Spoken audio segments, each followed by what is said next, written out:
Afisa wa ngazi ya juu wa nchi za Umoja wa Falme za Kiarabu ameibua mjadala mzito kwa nchi kubwa za Kiarabu na Kiislamu baada ya kuzikosoa kwa kile alichokiita kushindwa kutoa msaada wa mataifa ya Ghuba yanayokumbwa na mashambulizi kutoka katika mzozo unaoendelea Mashariki ya Kati.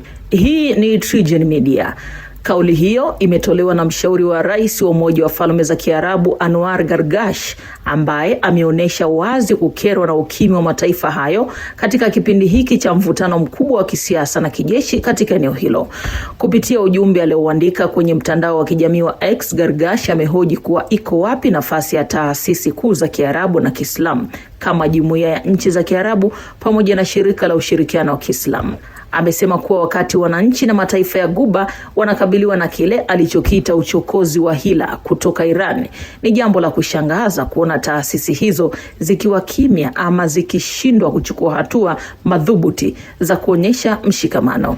Gargash amesisitiza kuwa hali hiyo inaonyesha udhaifu mkubwa wa ushirikiano wa Kiarabu na Kiislamu, akionya kuwa ni vigumu baadaye kulalamika kupungua kwa ushawishi wa ulimwengu huo ikiwa hakuna hatua za vitendo zinazochukuliwa katika nyakati za dharura. Aidha, ameeleza kuwa si sahihi kulaumu uwepo wa mataifa ya Magharibi, hususan Marekani, wakati nchi za eneo hilo zenyewe zinashindwa kusimama pamoja kukabiliana na changamoto za pamoja.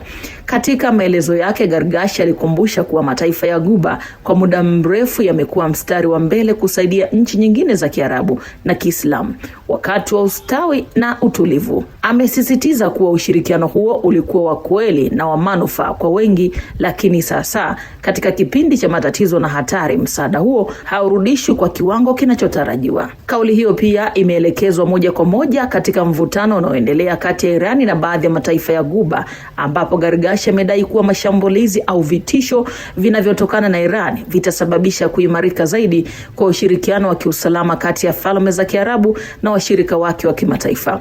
Hatua hiyo inaweza kuifanya Umoja wa Falme za Kiarabu uzidi kujikita katika ushirikiano wa karibu na Marekani ili kulinda maslahi yake ya kiusalama. Kwa ujumla, kauli hizi zinaakisi mgawanyiko unaoongezeka ndani ya ulimwengu wa Kiarabu na Kiislamu, hasa katika masuala ya usalama na siasa za kikanda. Wakati mvutano ukiendelea kuongezeka katika Mashariki ya Kati, wachambuzi wanaona kuwa ukosefu wa mshikamano unaweza kuathiri uwezo wa mataifa hayo kukabiliana na changamoto za pamoja na kuacha nafasi kubwa kwa nguvu za nje kuendelea kuwa na ushawishi mkubwa katika eneo hilo.